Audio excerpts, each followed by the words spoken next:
tell the truth and trust in the American people that over time they're going to know what the truth is. Yes, it is time for the truth.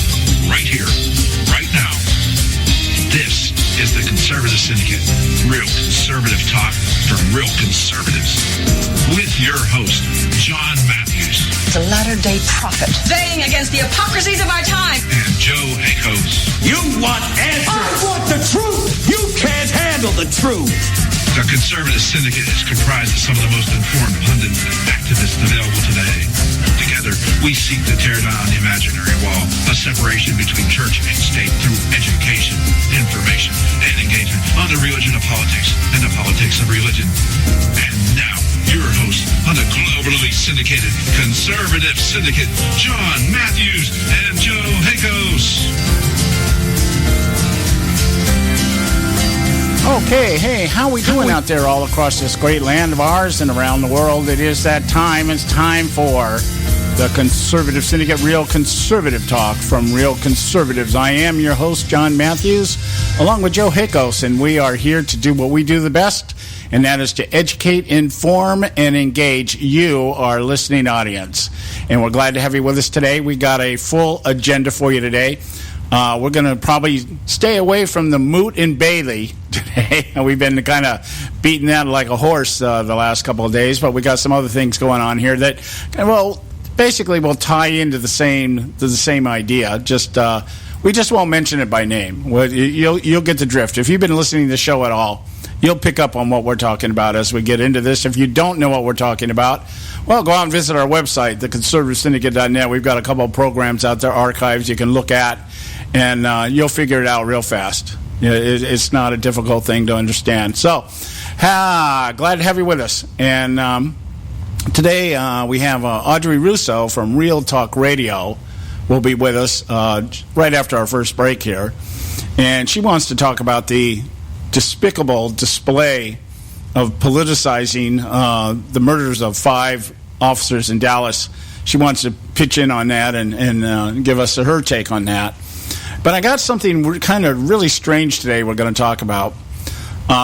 Something that just floated across my desk this morning, and I'm still kind of researching it, but I know enough about it right now that I feel comfortable talking about it. And that is an executive order that was signed by Barack Obama on July 1st, authorizing the use of violence, military violence, against American citizens. Now, before everybody starts putting up their little conspiracy shields, just bear with me on this, because it was something I had to look at kind of deep, because when I first was made aware of it, it just didn't sound right to me.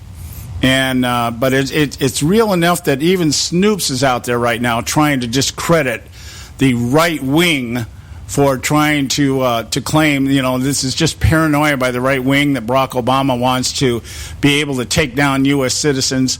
And but it's something worth looking at, because even though I can understand why some people would look at this and just say, well, it's about something different. And the White House claims it's about something different, which means you need to be wary of it to begin with.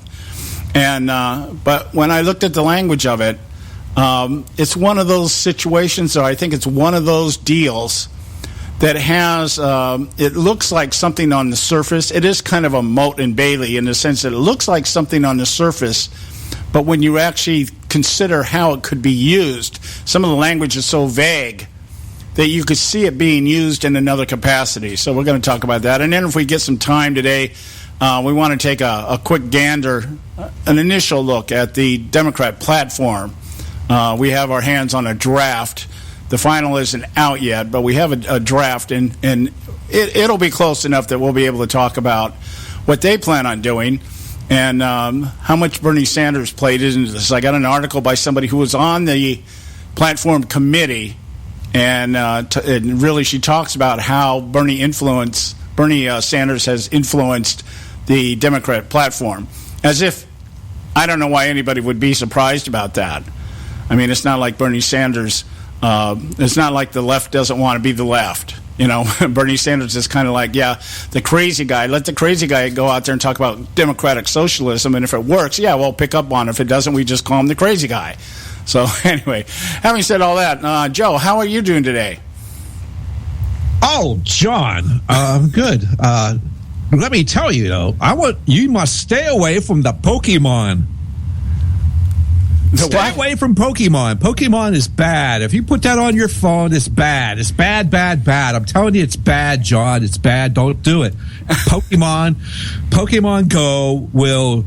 They'll be able to track you down. If you have a Gmail account, they'll have read-write access to your Gmail. Do not do the Pokemon Go. Stay away from Pokemon. Okay, well, I've never even entertained that kind of stuff. And the reason why I don't entertain things like Pokemon and all these other, what's his name, Mario and all these other games that the kids play out there today, I'm just not skilled enough to even know how to work the damn things.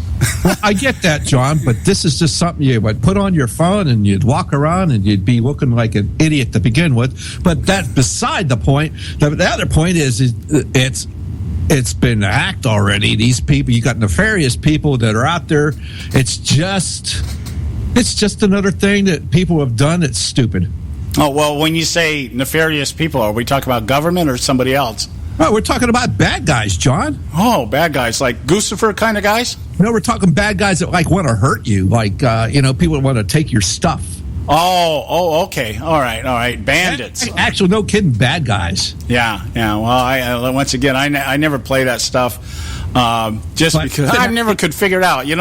My grandson plays that little PlayStation thing. See, he could be doing it, John. So now we are informing people. We are educating. Once again, John, we are educating people. Yeah. Well, I'll have to. I watch him play that game thing. Now, this is on your cell phone. I don't know what it is about my eye-hand coordination. I just never was able to develop that kind of stuff. I struggled in learning Pac-Man. Yeah, I get that, John. It's okay, but this is on your cell phone. And that's the reason why. This is on the cell phone, and it's like the biggest thing that's ever been on the cell phones. It's made, and it's brought Nintendo's stock up 7 gajillion gigahertz percent. It's just really crazy. But that being said, doesn't make it a good thing to do. No. I get that. I understand that. And by the way, I saw a notification today that you can get the nuclear codes on iTunes also. Yeah, you just type in your username is Hillary Clinton. Yeah. And your password is, guess what? Password. Oh, I know the password. It's got to be I'm with her. No, the password just password or blank. Oh, okay. Admin. That's admin. No. It's either password or blank. Because every time you ask for a password, password is right there in front of you. So you just remember, that's the word I'm looking for, or you just leave it blank. Well, that's a step up for Hillary. They even have a password. Well, yes, of course, but the username is still Hillary. Yeah. Or it's and it's like, would you like to launch now, or would you like to launch? Pick your city, please. When you used to call up the operator and you wanted to make a click call, what city, please? Yeah. Well. Yeah, we laugh about this, but we're closer to the truth than not, folks. Yeah, absolutely. Come on. Let's just. The serious part of this is the danger she's put our nation in, and also the other serious, the amount of money. Right. I would hope. I'm pretty darn sure that we've changed everything since she has left the State Department, because everything she had was compromised. So any kind of that info that we're not privy to, because some of the classified documents that were on her server will never, ever be declassified. That's how secret and important they were. Well, I know. It's always like the left to come in strong after the fact, after they've been caught, and after everybody's already apologized, and I didn't mean to do it, which is I guess today is all you need to do. It's just ignorance is an excuse, and. But out there right now, I saw something real brief, a little brief article today that was just out there, just like one or two paragraphs that Barack Obama is saying that the U.S. government has to improve its cybersecurity practices for the modern age of smartphones. There's your Pokemon, I guess, and other technology, saying that the hackers had targeted the White House. But I'm under the impression that Hillary Clinton said that when James Comey said that we're pretty sure that somebody hacked, that it was just speculation. But Obama comes out and says, we have people been targeting the White House, and we've got to do something about it. We don't have it perfect, of course we never do, and we have to do better, of course we never do, and we have to learn from our mistakes, of course, which we never do. Okay, but that's the narrative out of the White House. We've got to do something about cybersecurity. Now, my take on this, real quick here before we go to break, my take on it is this. This is just another preliminary moat to lay down tightening up cybersecurity through the FCC. Yeah. And having more access to people's, not only their social media stuff, but their private emails and everything else, because after all, it's just data mining. That's all we're doing. We're just taking data. We're not doing anything with it.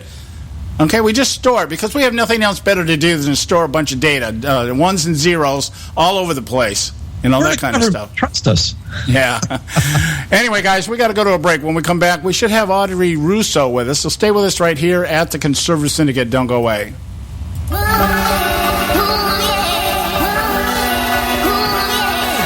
You can catch all our archives at theconservativesyndicate.net. The Conservative Syndicate. Real conservative talk from real conservatives.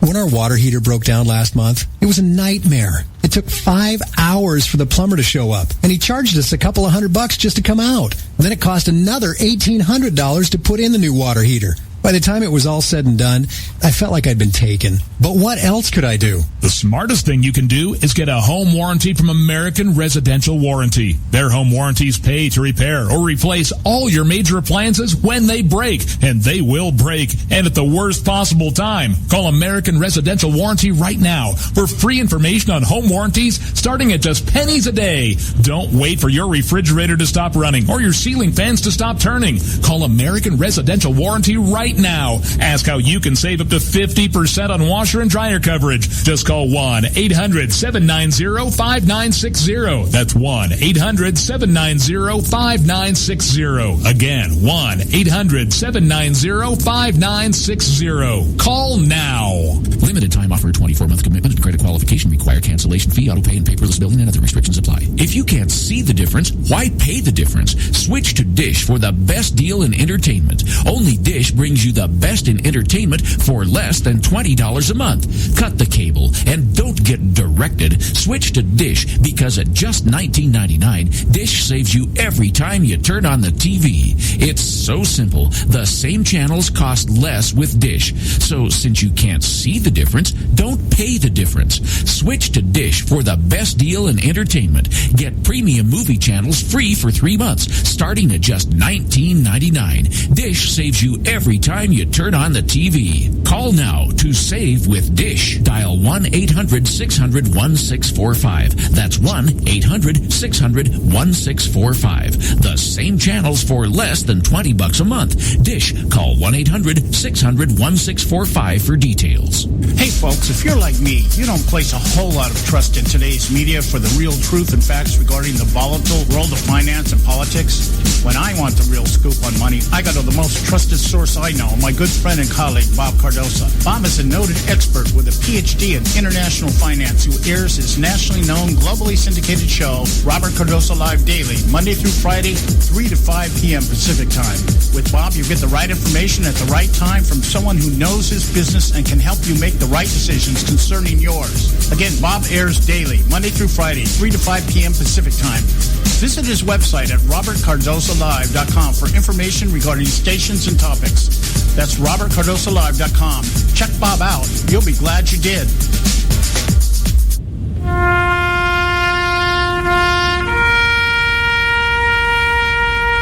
Read something recently worth thinking about. It's the soldier, not the campus organizer, who's given us freedom to demonstrate. It's the soldier, not the reporter, who's given us freedom of the press. It's the soldier, not the poet, who's given us freedom of speech. It's the soldier who serves under the flag, who defends the protesters' right to burn the flag. Isn't it time now to demonstrate that we support our troops? Were it not for the brave, there'd be no land of the free. Fred Thompson's message was brought to you by citizensunited.org.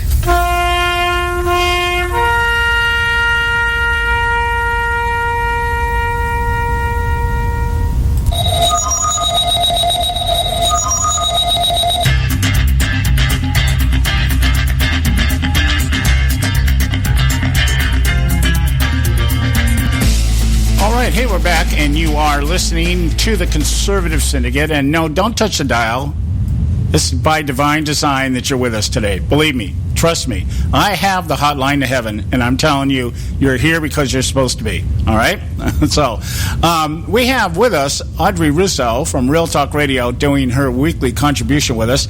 I want to start out tonight, Audrey, giving you a little, my tweet for the day. I picked up this tweet today. I just got to take here. We'll just kind of loosen up a little bit before we get into serious stuff.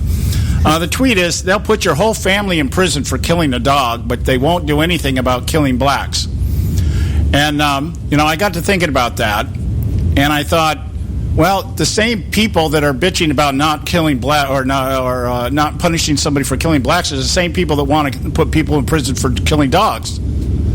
I mean, both of these things are, this is a leftist rant, but I'm thinking, I just thought, I don't know if any family's been put in prison for killing a dog, but, I get the point of the person tweeting it, but I just thought, the same people, it's like they get their way, they got the PETA people out there, let's protect the whales, let's protect the dogs, everybody's got their little, I got people on my Facebook page always posting these pictures about dogs and all this other stuff. I'm like, in my opinion, dogs don't go to heaven, so I'm not really too worried about it. But, it's just amazing how the people that actually put this stuff out there and create these movements are now using it to compare to something else that they're trying to create another movement for. Does that make sense? Yeah, it does. But there have been people that have gone to jail for killing a dog. That's how severe the laws have gone in the direction of PETA. Oh, yeah, I know. But, I mean, I've never known a whole family to be. That's what a whole family, unless the whole family was in on it, I guess. I don't know. Yeah. I guess they were all, it was a conspiracy. Yeah. They're all accessories.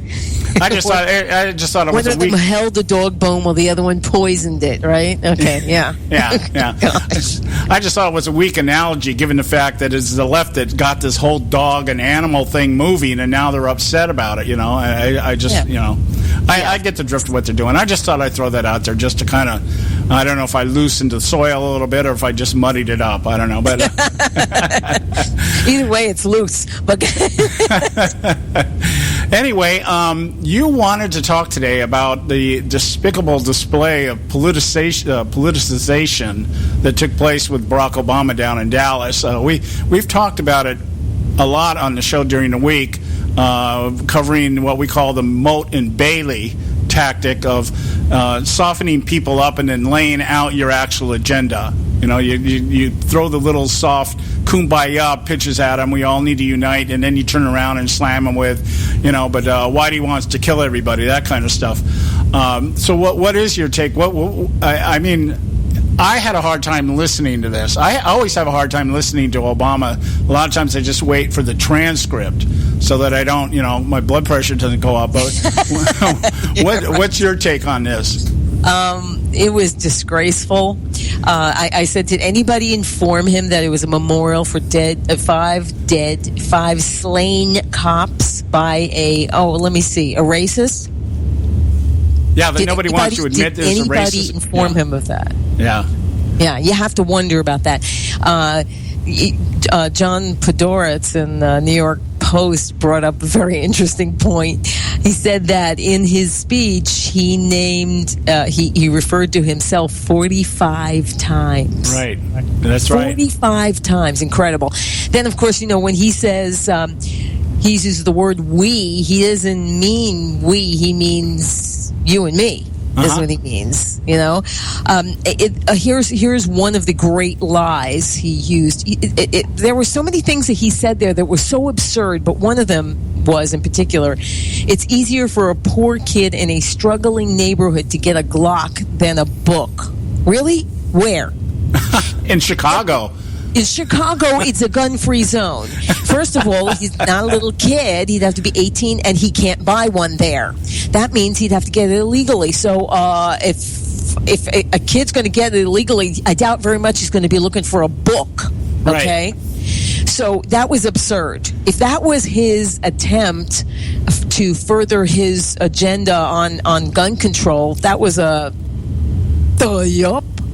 Now, let's talk about black-on-black crime. Mayor Giuliani stated that the facts that 93% of blacks are killed by, guess, other blacks. Of course, he was called a racist for saying that. His whole tone was abominable.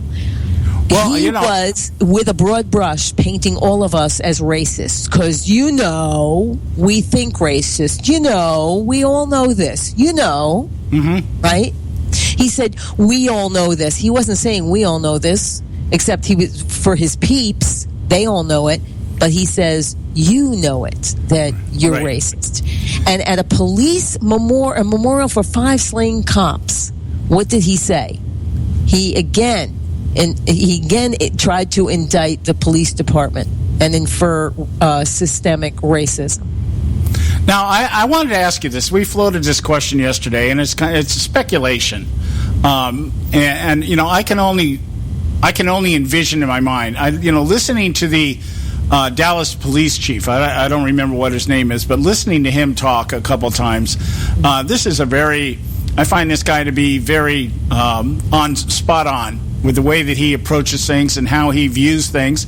And I thought, I just wonder in my mind what these people at this memorial, people like the mayor, Mike Rawlings, I believe his name is, and the police officer, the police chief, thought about the fact that Obama was there and what they thought about after he left. Well, the governor invited him. That's why he was there. Yeah, and now here's my question for you, because we were talking about this yesterday, and this is just speculation, okay? When Obama or when the White House announces that Obama's been invited to something like this, knowing the fact that we've never had a president that has gone to so many of these things, I'm wondering if he really was invited. I think that somebody in the White House contacts these people and says the president would like to come, and then I agree with you. It's very possible that that's what happened. And then you can just step out there. I mean, the Democrats have no problem lying about anything. So why wouldn't they? Yeah, we'll just get out there and say that the mayor asked him. And it could have been worded something like, "Would you like Obama to come down to Dallas and talk at the memorial?" Yeah, okay. Then you just asked him to come. I mean, that's how they interpret things. But the fact that he has been to so many of these things, and he mentioned it in his remarks. I've done this too many times, and it just that triggered a thought in my mind. Like, no, this guy's out looking for opportunities to do this. Sure he is. Of course he is. Again, to peddle his lies. His lies about the police, his lies about how many are being killed by police. More whites, and this is no slam on the police, but if you're going to compare blacks to whites being killed by the police, and this criminal element, of course, is not out of innocence, more whites have been killed by the police than blacks. Right. And again, he made.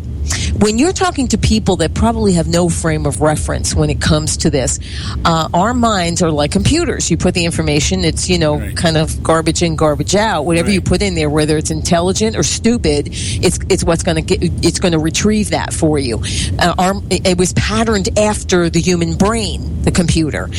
So you're talking to people that have no frame of reference, and you're looking at an authority figure who's telling you these things, and you believe it if you have no other frame of reference, or you're just intellectually lazy, which the majority of this country is, unfortunately, which explains why he's in office. In 2014, because people have to understand that it's black-on-black crime that is what's going on here. In 2014, 5,500 blacks were killed by other blacks, while in the same year, approximately 130 blacks were killed by cops. Did you get that?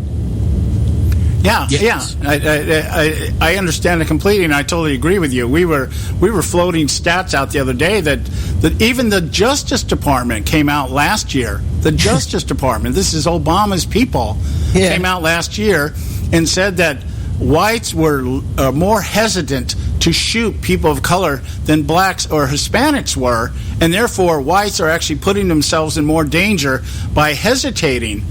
And actually, one of the other statistics, did you know that cops being shot is actually down 40% since Obama came in office? Believe it or not. Okay, so it's just like, but what's like you said, it's because every single one of them gets on the internet now. Yeah. And so it makes it look like, it gives the illusion that there's all this massive stuff going on. I was looking at statistics the other day. Under George W. Bush was over 100 cops killed during his administration. There's only been like 60 killed during Obama's time. So and when they talk about the only increase in cop killings since Obama came in office, believe it or not, and I believe this completely, is execution-style killings of cops. That is the only, there's been less cop killings, meaning killed in the line of duty, and they excluded accidents and things like that. We're talking about confrontations that led to the death of a police officer. It's actually 40 less in Obama's term than there was during George Bush's, and almost double that since Reagan was in office. Now, but the increase has been on the number of cops that have been, quote unquote, executed. That's where the increase is at. Now, how can somebody like Barack Obama or anybody with an IQ of, seaweed sit there and say that the violence against cops, proportionally speaking here, has increased if we have an increase in the number of execution-style killings? Yeah, that's a very good point, and that should be brought up.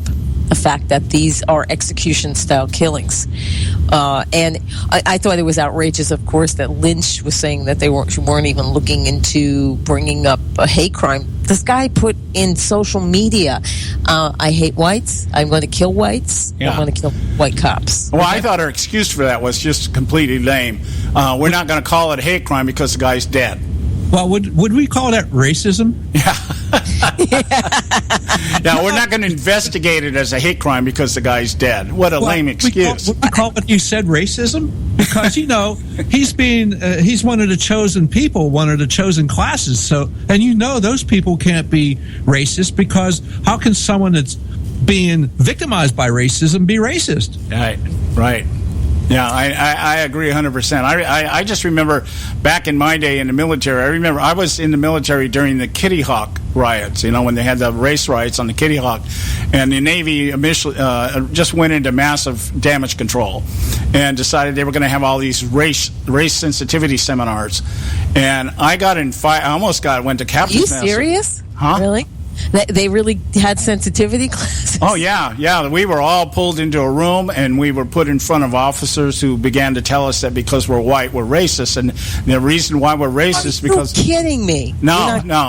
And the reason why is because only white people have the power, and you can only be a racist if you have the power. That's what the Navy was teaching back in the 70s.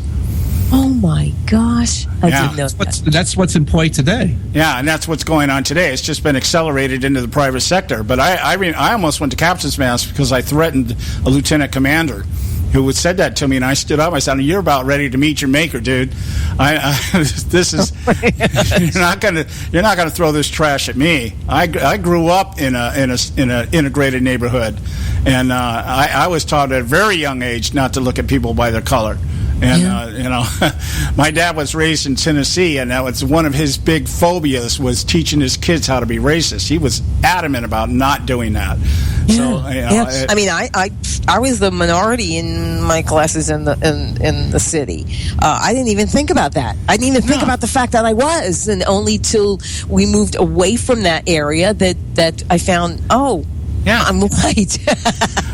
We had a relative. I was born in Connecticut, and I lived there until I was 5 years old. And we had a relative. I thought he was a relative. We called him Uncle Blue, and this guy was as black as the ace of spades. And I really thought he was my uncle. They said, "This is Uncle Blue." I never thought about the color thing or anything until I moved out to California, where I learned about it. But yeah, it's something else. Hey, we got to go to a break real quick here. When we come back, we'll continue here with Audrey Russo from Real Talk Radio. Don't go away, guys. We got more for you.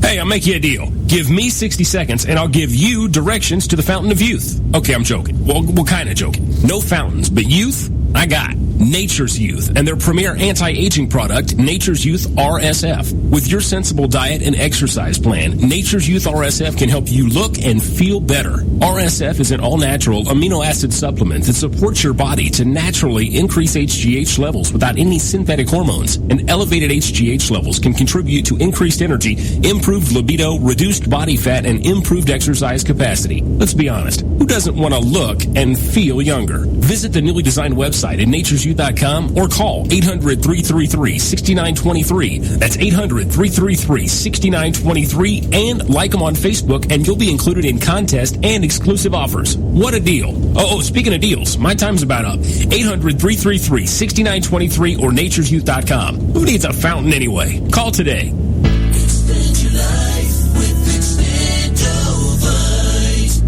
When I had a heart attack at 42, I was not sure what the future held. But a year later, the doctors could find nothing wrong with me and took me off all my medication. What did I do? I took a herbal mixture of garlic, cayenne, and a few other herbs mixed in liquid form. I now call this Extendovite.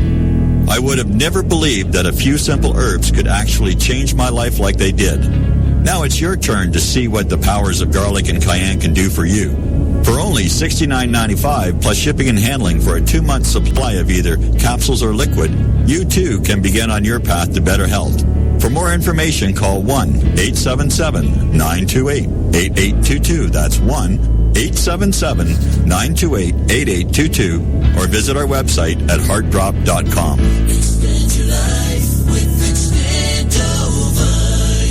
I've owned my company for 14 years now, and I can tell you that payroll is a 4-letter word. I hate doing it. It eats up hours I don't have, and it costs me money I could be saving. But my accountant's too expensive, and I'm not sure who to call, but I know I need help. We're Paychex, and we take all the hassles out of small business payroll. We save you time and money. It's easy. Call, fax, or give us your payroll information securely online, and we take care of the rest. We calculate the correct taxes, manage payments and direct deposits. We even send out your checks. Payroll doesn't need to be a 4-letter word anymore. We're so sure that we can save you time and money that we'll give you a month's payroll free. Just for calling 877-663-3830. Get 1 month's payroll for free. Call Paychex right now. 877-663-3830. That's 877-663-3830. Hey, I don't back anybody unless I believe in them. And I do believe in the value of investing in gold and silver. And the company I trust to buy my gold and silver from is Swiss America. I've been working with them for nearly a decade. I trust them, and you can too. Swiss America will help you sort through and find the best options available when you're considering investing in gold and silver coins. Listen, for over 30 years, Swiss America has been offering Americans what they want in their investments: safety, liquidity, quality, reliability, and a potential profit. Gold and silver have a place in every investor's portfolio. So why not let Swiss America help you diversify your investment portfolio now? Call now for free information. 800-978-3907, 800-978-3907, 800-978-3907, 800-978-3907. Hey, Bugsy, you hear the news about Vinny? Yeah, it's a real shame. He owed money to the IRS and they finally cut up with him. Just like Al Capone. If the IRS can get to Capone, imagine what they can do to little old Vinny, huh? Poor cat, he was on top of the world, then bada boom, bada bing. What Vinny needs now is an offer he can't refuse. Hey, you got a tax problem? Does the IRS claim you owe them a bunch of dough? They can get you too. So call the tax relief line now and learn if you qualify to negotiate your $10,000 plus IRS tax debt for up to a 75% savings. Don't be like Al or Vinny and get busted. Make this free call now. Learn how you may be able to pay the IRS less. Call now. 866-657-8474. 866-657-8474.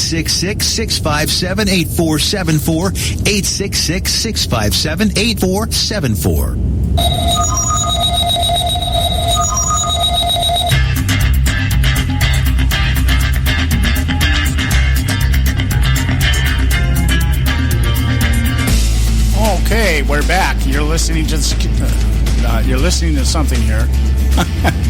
This is the Conservative Syndicate, real conservative talk from real conservatives. Boy, I'm suffering from Bushisms all week this week. I'm ready to go nuclear, you know. Yeah, right.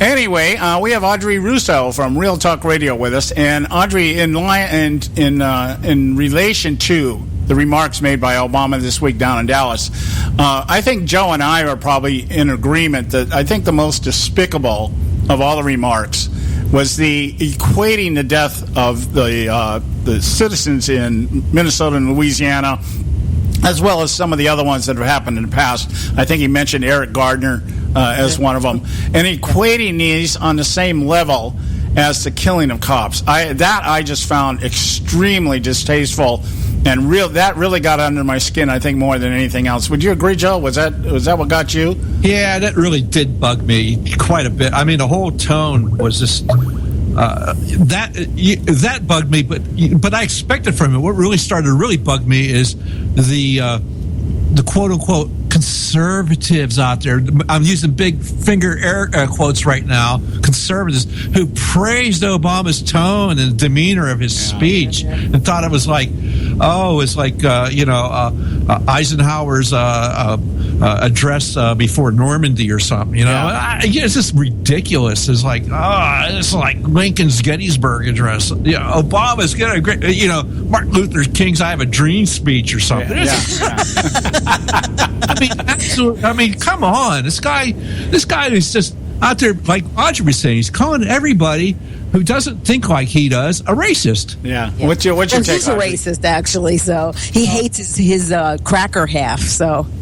Well, he's going to have to get over it. That's just my whole point. Get over it. There's nothing you can do about what you look like when you wake up in the morning, so get the hell over it already. He constantly brings up slavery. You understand it's an industry. You know that. This is an industry. Racism in this country is an industry, and he's part of that. Maybe we should have a law against that then.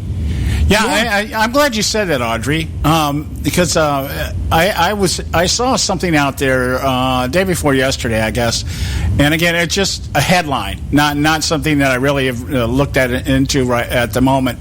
Apparently, the head of Judicial Watch is suing Barack Obama, Al Sharpton, Eric Holder. I love it. And one other person for putting his life in danger because he's white. Did you hear about that? Wow, I love it. Yeah.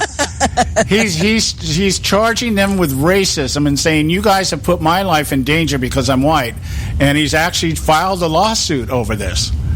And I mean, it's going to be political theater, and the media will have a lot of fun with it, especially the left. The Republican Party will ignore it like the plague because they don't want to be involved. They're cowards, please. Ugh, gosh, like we don't know this, right? This guy has gotten away with he's gotten away with because we have cowards on our side. Yeah, but the idea of equating police officers who were protecting people to the lives of those. I'm sorry, go ahead. Full criminals. Some of those that he mentioned aren't criminals. Were criminals. The others, I don't know enough about the situations yet. And to equate those with the lives, the execution of those who protect us from the criminal element. You know what? Look, the police are the last line of defense between civil nation, civility and anarchy. The Black Lives Matter movement are anarchists. They are fueled by, Soros et al. They're racist. They're backed by groups like the Black Panthers, if they want to call the new Black Panthers. They're the Black Panthers. CARE, the Council on American Islamic Relations, which are the unindicted co-conspirators in the Holy Land Foundation case. They're a funding front for Hamas and other Muslim groups. So what does that tell you? Yes, the Brotherhood. Yeah. The Brotherhood of Satan. Okay. Sorry, Muslim Brotherhood. Same difference. Go ahead. Yeah, you just got he's been redundant. Yes. Well, I know that one of the things that this is moving toward, because one of the articles that I have here has to do with Barack Obama meeting with law enforcement and everything. I believe it was yesterday. They had this big meeting, because that's his agenda. Loretta Lynch's primary agenda right now is, taking care of the lack of police force techniques and all this, that, and the other. But I was looking at the draft of the Democratic platform, and one of the items that they're talking about, believe it or not, is the eventual nationalization of the police force. And I think this is along with gun control, this is where we're going. Yeah, of course it is. Of course it is. And some will go along with it. Unfortunately, some will be in favor, and not sheriff's departments. Basically, they won't go along with it, but the police departments will. I mean, New York Police Department, and those that especially state troopers, don't think we should have our Second Amendment rights. So you have to look at the mindsets of some of these. But this whole movement that he is the Black Lives Matter movement are anarchists, and they want anarchy in the streets. That's why they back off and let them, they say, he tries to give them credibility and legitimate. He tries to say they have legitimate, same thing with Lynch, that they have legitimate complaints. Really? What's that? That we have white skin. Right. That's their complaint. Well, one of the things they're trying to protect us from them. That's their complaint. Yeah, and you see, one of the things that I was able to tie on to real quick, as soon as I learned, and it was just before, I think it was when they started, the Black Lives Matter started disrupting the Trump rallies. I think it was in St. Louis when it came to my attention that MoveOn.org was behind this. And MoveOn.org is, started out as Bill Clinton's damage control and the Lewinsky scandal, but it has, been transformed into one of Barack Obama's community organizing groups.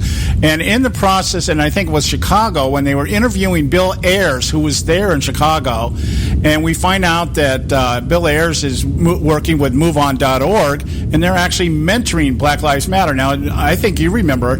I'm not gonna ask you your age. I know you're younger than I am, but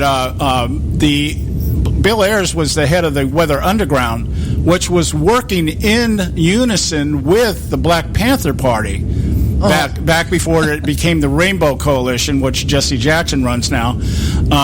And they were in the business of violent overthrow of the government, the creating disturbance in the streets and violence. The '68 convention in Chicago, the Democratic convention, Bill Ayers was right in the middle of that. And so it doesn't surprise me that the real intent of the Black Lives Matter is the bringing about of anarchy. I just learned the other day that there is a group out there called the Black Militia. Did you know that? No, I didn't. Yeah, there's an actual Black Militia, and they're tied in with the new Black Panther Party. And the only reason I know that is they made a big deal about a tweet that said from the head of the new Black Panther Party, that said this Micah Johnson will be seen as a martyr one day. Well, see, again, they're all linked together. This is anarchy. They want it in the streets. They want to put the majority of the people in this country in fear of them. And, of course, again, what are they attacking? They're attacking our last line of defense, aren't they? Yeah. They're trying to execute our police. Right, yeah. And nationalize the police department. That scares the bejeebies out of me. Yeah. Well, see, he's getting away with everything, and don't you see? He's a lame duck, yet he's he's doubling down on everything until January. That's what he's doing. Yeah. He's trying to create this. Yeah. Now, it's going to be interesting in line with that. It's going to be interesting. Joe brought up last week on the show about the plans of Black Lives Matter to create all kinds of havoc at the Democratic National Convention. Yeah. Yeah. Just to make sure he keeps them in line, I guess. Everywhere. See, all you have to do is step back and look at what they do.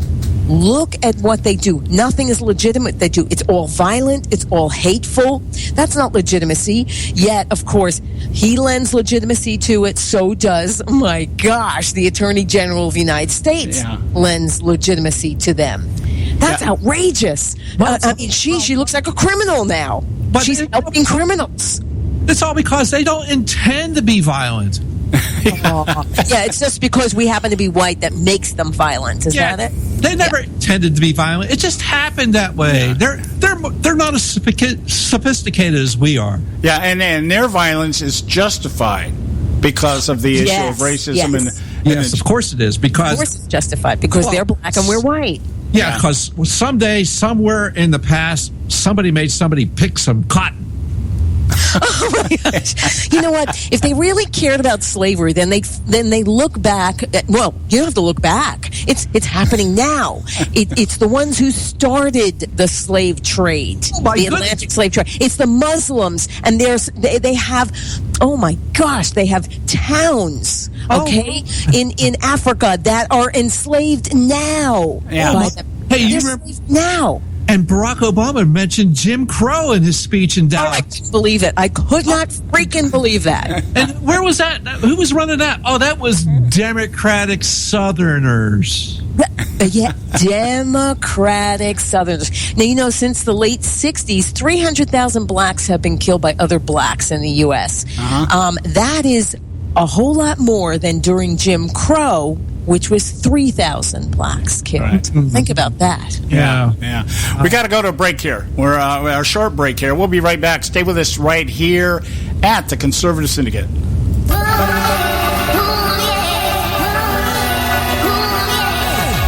can catch all our archives at theconservativesyndicate.net. The Conservative Syndicate. Real conservative talk from real conservatives.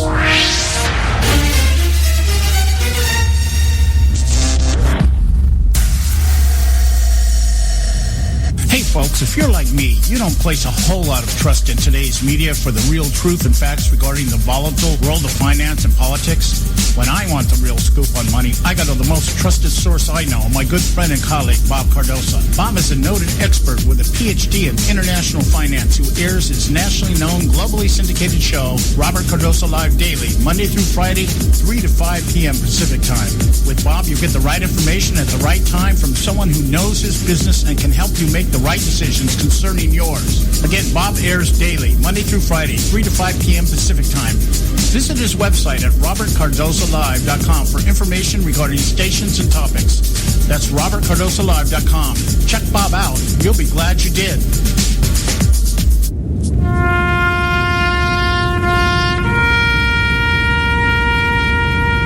Read something recently worth thinking about. It's the soldier, not the campus organizer, who's given us freedom to demonstrate. It's the soldier, not the reporter, who's given us freedom of the press.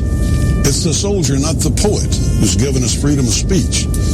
It's the soldier who serves under the flag, who defends the protesters' right to burn the flag. Isn't it time now to demonstrate that we support our troops? Were it not for the brave, there'd be no land of the free. Fred Thompson's message was brought to you by citizensunited.org.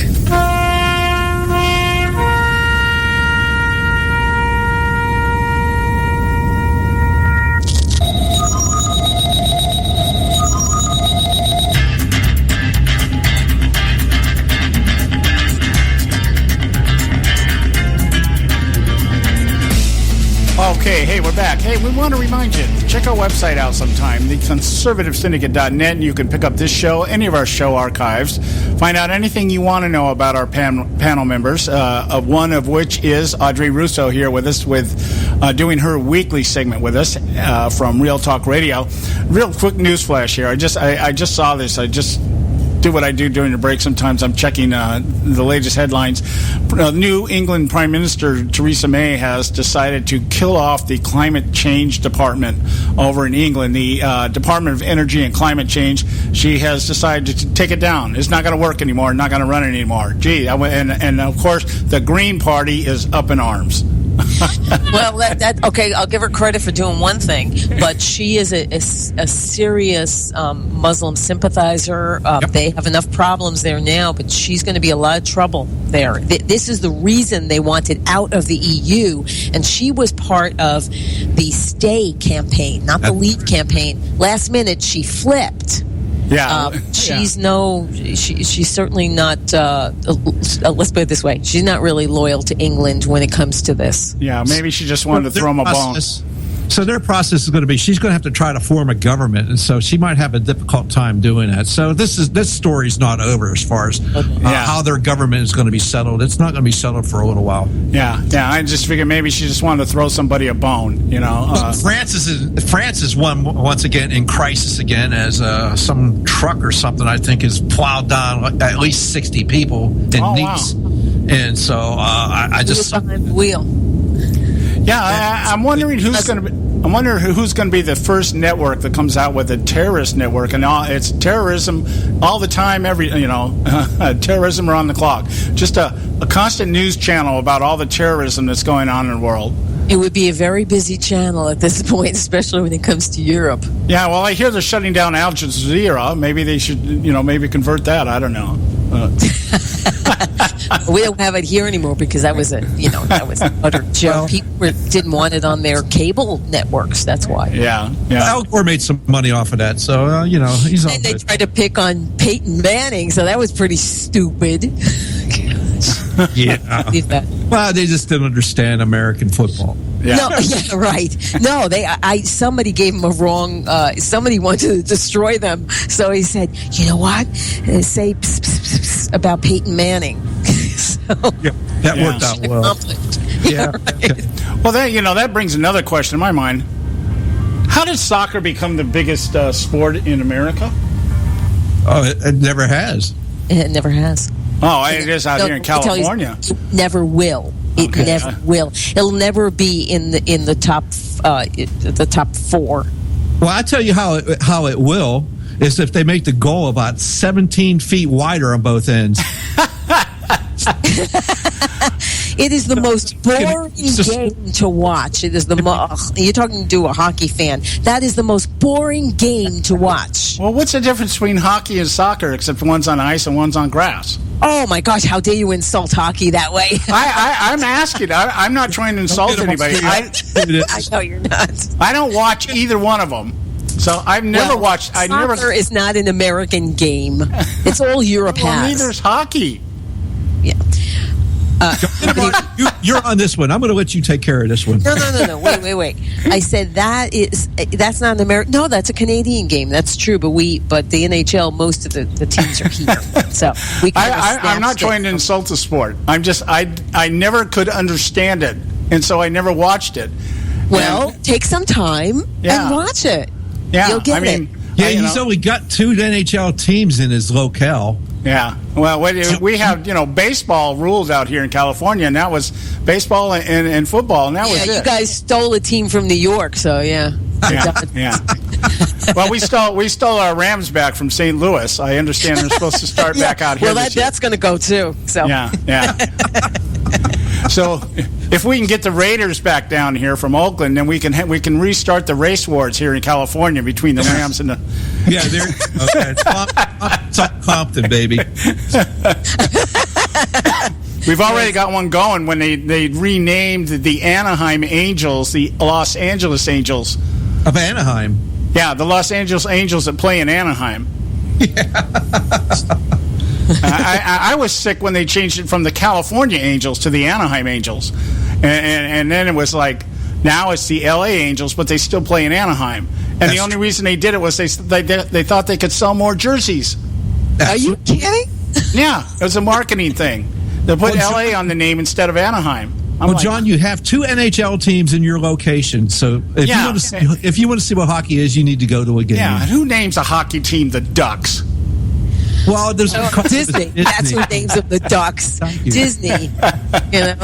We really need to get into what happened to them. Well, look out for the Gators. Well, it's just you think about the extremes out here. We've got the LA Kings and the Anaheim Ducks. I mean, who names it? And the Ducks, even their logo, just it's kind of like Jason. Wow. The Jason from Friday the 13th? Well, they used to be, John, the Mighty Ducks. The Mighty Ducks, which is really, I mean, I was going to say, I'll say, you're not politically correct, right? Well, I'll say it in years, it's Fagala. Anyway. Yeah, well, that's what that is, okay. Their logo now, it looks like Jason with an overbite, and it's like... Yeah, exactly, yeah. Well, that's because they had to try to, this is what they were left with from Disney. They, when Disney no longer owned it. But then you got the Sharks. I mean, they got the greatest entrance on their ice. Yeah, it has. Oh my God! I wanted to watch them just to see that entrance right out of the Shark's mouth. Yeah. Well, they got sharks that float on the ice. Yeah, you see that? Yeah, they have stuff. Yeah, credit for that. That was awesome. Well, they have a major soccer stadium down here now in Carson, which is about 20 minutes away from our house. And we were down the other day. Went down to watch a movie down there, and the place is just huge. And I think every Hispanic within 100 miles of where we live at was down there. I mean, it was like, and they're all, I guess the favorite team down there all wears red and white because it was red and white all over the place. It just, everywhere you went. So, but I've never been a hockey fan. I've never been a soccer fan. I've never been... well, soccer don't even bother. But hockey, I'd say take a little time and learn. I did. I learned it. I don't want to play it. I like to watch it. Yeah, and I learned it so I could be a good fan. I know what's going on the ice, and it's really not that difficult. Well, maybe I'll do that, or maybe I'll do that. I don't know. I promise you, you'll love it because you'll really appreciate what athletes these men are. Well, I'm just now getting back to watching the Lakers because Kobe Bryant finally retired. God, thank you. You feel safer now, don't you? Yeah, maybe we can actually get a team back together here in L.A. now that Kobe's gone. We have a horrible team here, so.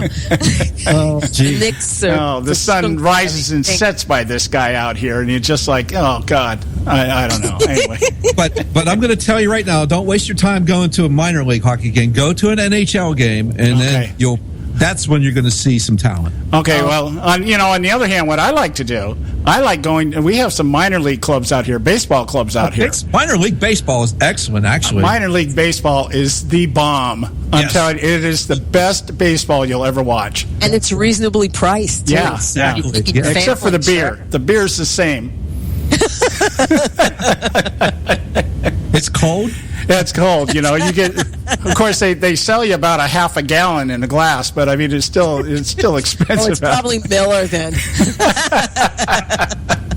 So by the time you get to the third inning, you don't care who's winning or losing anyway. So.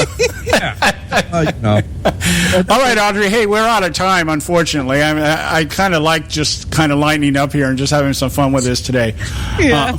I could let you know it's on tonight. There's amazing, brilliant people on tonight. Okay. Andrew McCarthy will be with us. Pamela Geller, my friend Pamela Geller, and my friend Peter Hammond, direct from South Africa. Oh, wow. A lot to say. Wow. These are three brilliant individuals. Maybe you can have an a la cartoon drawing contest tonight. Why not? Okay. All right, you can pick Audrey's show up by going to audreyrusso.com. Are you out there on Blog Talk also, right?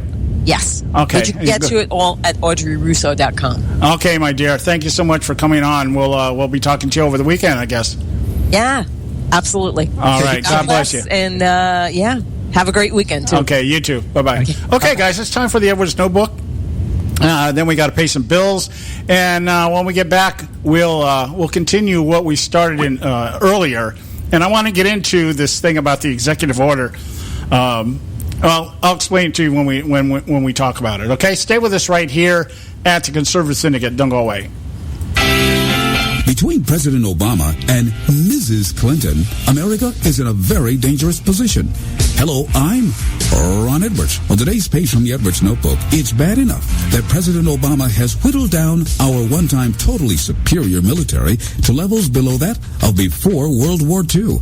During the period of time Ali Obama took to dismantle America's military prowess, highly competitive nations like China, Russia, North Korea, and even Iran have built up their militaries that now dwarf our one-time vastly superior armed forces. When one considers Mrs. Clinton's rampant mishandling of thousands of emails, at least 100 of which were classified and were most likely hacked and acquired by enemy nations and even terrorist groups, the FBI director chose to give Mrs. Clinton a pass despite what he described as gross negligence. But I have a big problem with that because in this case of gross negligence, our republic could be more vulnerable than ever to the blackmailing of American political figures and undetected military aggression. That should have been given more consideration, considering the fact that Mrs. Clinton could be chosen as leader of the free world. I'm Ron Edwards.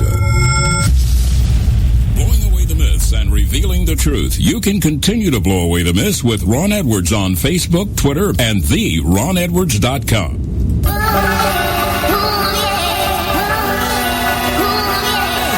You can catch all our archives at theconservativesyndicate.net. The Conservative Syndicate. Real conservative talk from real conservatives.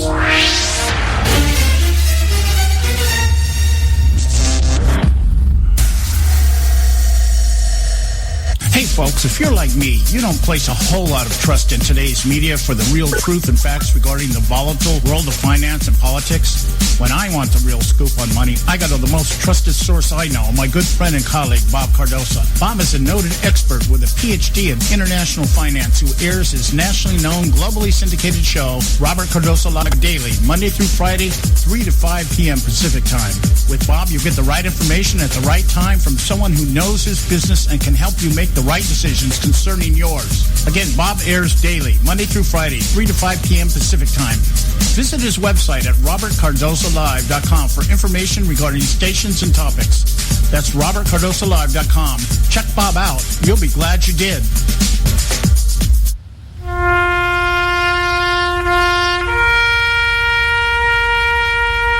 Read something recently worth thinking about. It's the soldier, not the campus organizer, who's given us freedom to demonstrate. It's the soldier, not the reporter, who's given us freedom of the press. It's the soldier, not the poet, who's given us freedom of speech. It's the soldier who serves under the flag, who defends the protesters' right to burn the flag. Isn't it time now to demonstrate that we support our troops? Were it not for the brave, there'd be no land of the free. Fred Thompson's message was brought to you by citizensunited.org.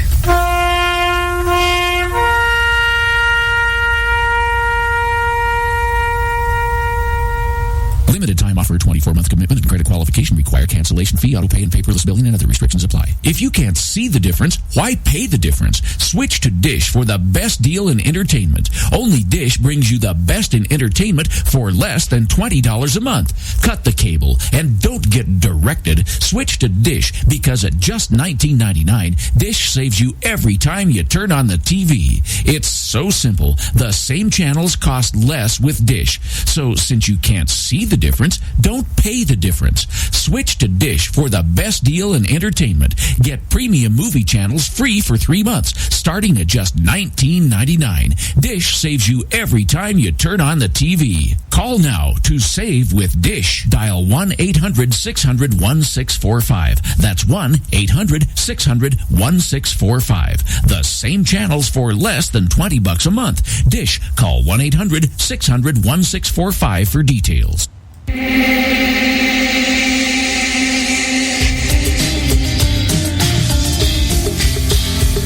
Hey, all you can do is just tell the truth and trust in the American people that over time they're going to know what the truth is. Yes, it is time for the truth.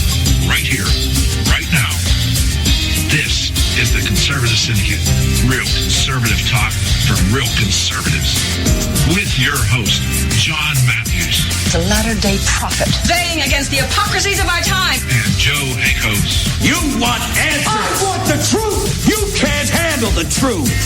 The Conservative Syndicate is comprised of some of the most informed pundits and activists available today.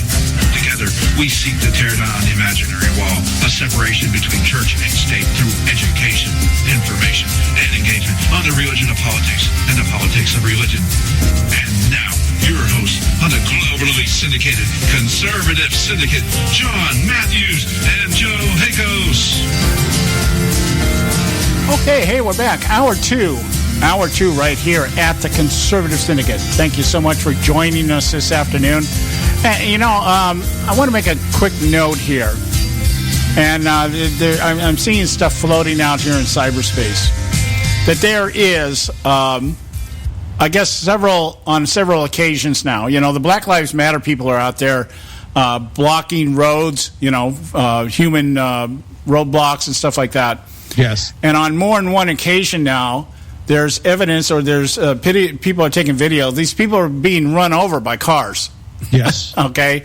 I'm just wondering, speculating here, just knowing the way that the left always looks at everything, is that are they going to start calling for charges against people that run these people over? They're violating the law by being in the middle of the road, blocking and everything else, on freeways and everything else. And there's more and more scenes here. I just watched, just during the break here, about 6 or 7 videos of people just just lambasted by cars. And so now I wonder what's going to happen. Are we going to start crying out for black protesters matter or something like that? So are we going to call these people pedestrians then? Are we going to call them racist because they got hit? I don't know. I'm looking at some pictures where in North Dakota, unbelievably, I can't believe this. There's a whole line of black cows blocking the road. So I'm thinking these black cows' lives matter now because they were just blocking the road. You couldn't get across the road. Just cattle, just all across the road. Unbelievable here, but it's going to be. I just see this getting twisted somehow. I can see somebody like John Lewis in Congress. Oh my goodness! Listen, we need legislation to prosecute people that run over protesters that are breaking the law. Well, because they're having their First Amendment rights. Hey, you got it. I'm thinking they're violating their First Amendment rights by being able by being endangered when they block traffic. Well, I mean, they're going across freeways where the speed was like 70 mile an hour. Well, we've seen it out here in California. They actually try a couple of times. They've shut down the freeways out here in California, and then last weekend, a massive shutdown of down in Inglewood, one of the main drags down in Inglewood, where the old Forum was. And I'm thinking the same thing. And it's like, you know what? If you're going to violate my right to get to work because you think you have the right to stand in the front of my car. I don't think I wouldn't run somebody over, okay? But I would move. I would inch the car forward, and I'd do my best to try to scare people, And okay, if you happen to fall under the wheel, I can't help that.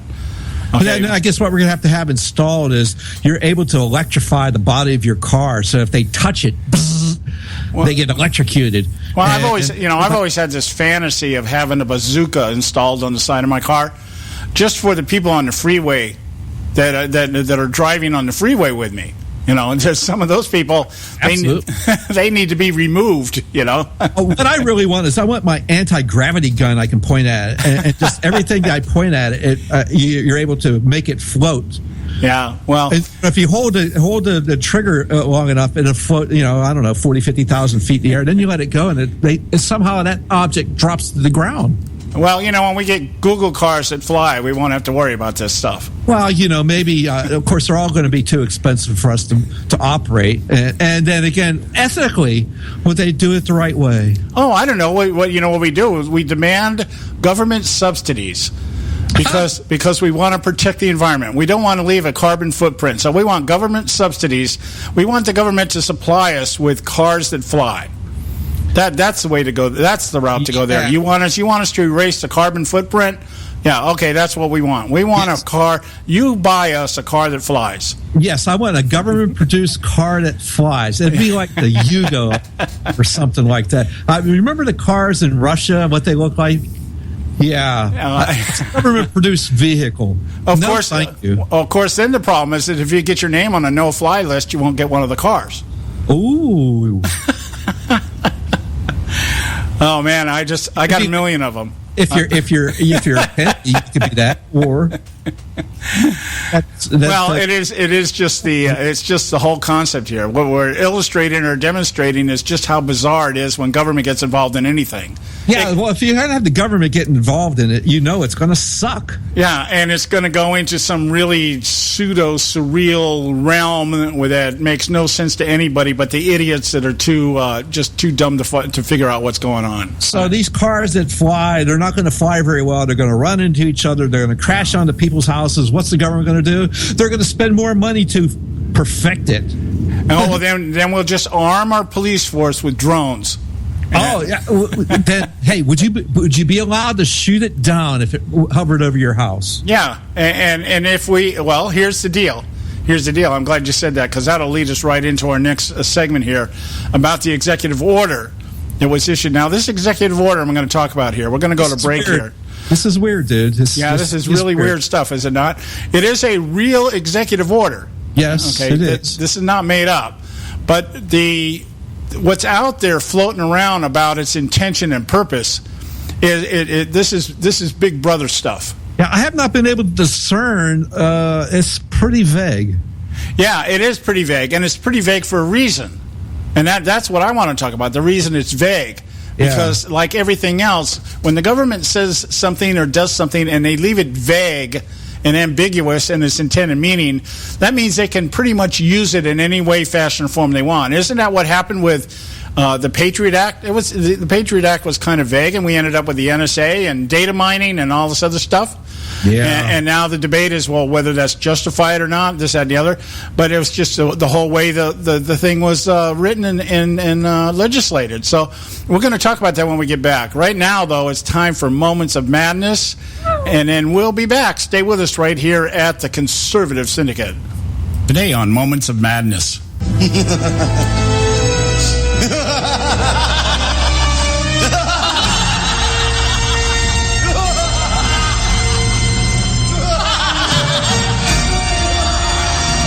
FBI Director James Comey's decision to avoid displacing Donald Trump as America's #1 racist sexist by choosing not to recommend criminal charges for gross negligence be brought against presumptive presidential nominee Hillary Clinton may indeed be mystifying and confusing to House Oversight Committee Chairman Jason Chaffetz and other Republican members of the committee. Given the GOP's disconnect with their constituents, it's not all that surprising. Likewise, among constituents who argued term limits is the only answer for complacency that breeds corruption, Comey's sidestepping of the obvious by responding Clinton may not have been sophisticated enough to recognize she was breaking the law in response to members of the committee like North Carolina's Representative Mark Meadows, who stated as someone who has only been here a few years, he recognizes and understands the importance of classified markings, along with Wyoming's Cynthia Loomis's bewildering comment, how could she not know this stuff? Coupled with South Carolina's Trey Gowdy's assertion, Clinton perjured herself on enough occasions to establish willful intent, and hiding treasonous malfeasance is as frustrating as it gets. But all this bewilderment, wonder, and frustration is not as befuddling as GOP operatives are expressing, or the media lapdogs want us to believe. Comey's decision really should not surprise anyone who spends any time surveying the toxic cloud that hangs over Washington, D.C., like discolored smog encompassing Los Angeles after too many days without rain to cleanse the air. Comey's presumption, no reasonable prosecutor would bring such a case against Clinton based on the historical precedent. No one has been prosecuted in nearly a century under the definition of the statute Clinton may have violated, is rightfully recognized as the weakest of excuses, especially when challenged by committee members who stated they knew plenty of attorneys who would take the case. But when placed in context by qualifying it during the hearing, no prosecutor for the Justice Department would take on such a case, it becomes quite understandable. Who would agree to put their employer on trial? especially this employer. Agreeing to prosecute Hillary Clinton would place America's first half-white president squarely in the crosshairs of his opponents, as he would certainly be interviewed and even possibly asked to testify. This puts at risk the legacy of Obama, who for all intended purposes is headed to world domination at the UN after he leaves office next year.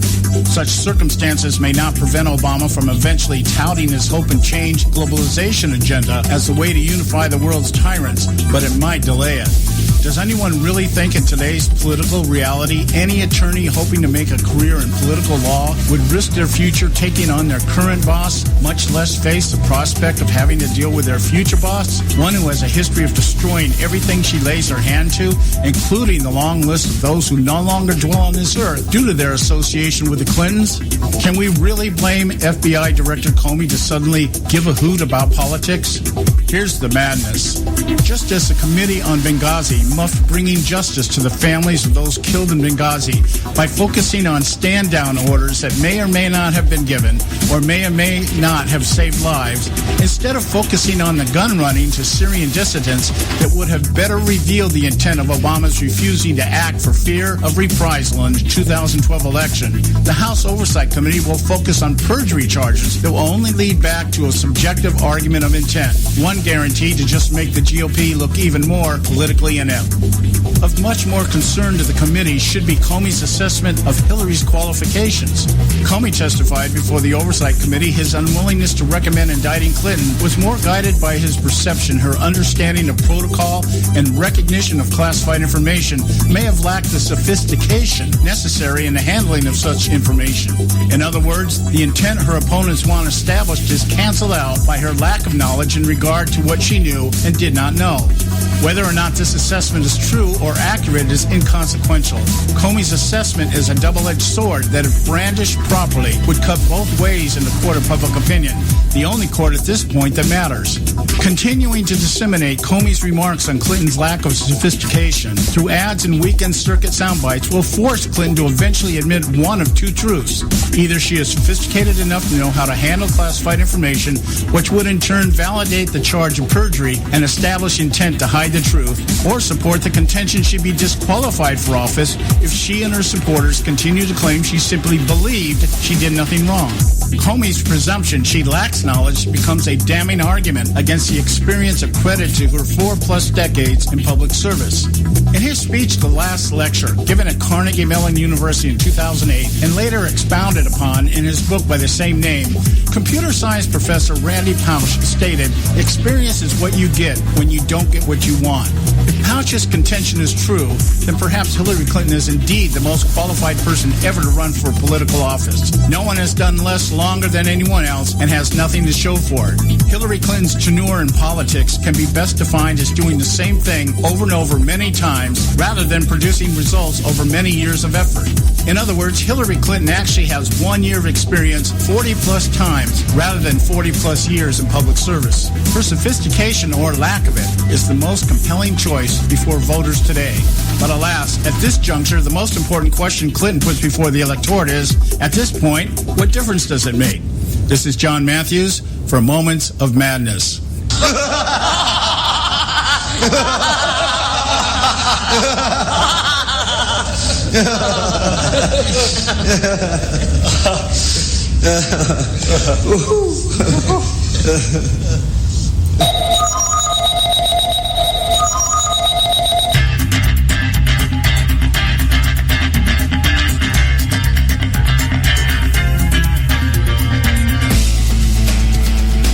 Hey, we're back, and you're listening to the Conservative Syndicate, real conservative talk from Real Conservatives. I'm your host, John Matthews, along with Joe Hakos. And if I can, just bear with me here just for a second here. A couple of just quick comments here that I want to make before we actually get into this executive order thing. Looking through my notes here, and I just wanted to make a point here. Well, we talked the greater part of last week and some of this week responding to the hearing of FBI Director James Comey in front of the House Oversight Committee. And we had made the statement that the reason James Comey didn't really want to take on indicting or recommending indicting Hillary Clinton for security breaches or violation of the statute under the term of gross negligence was because he didn't want to be the guy. He didn't want to be the guy that would bring about a change here, or be the guy that took down Hillary Clinton and possibly put Barack Obama in a spotlight that he's not used to being put in. That means, actually having to be accountable. And I'm just bringing that up here because, lo and behold, on Fox News last night, Charles Krauthammer said the same thing. I guess great minds think alike. I happen to like Charles Krauthammer. I like his views on things and the way he articulates things. And he said that the FBI director, James Comey, decided not to prosecute Hillary Clinton because he didn't want to be remembered as the guy who changed the course of American political history.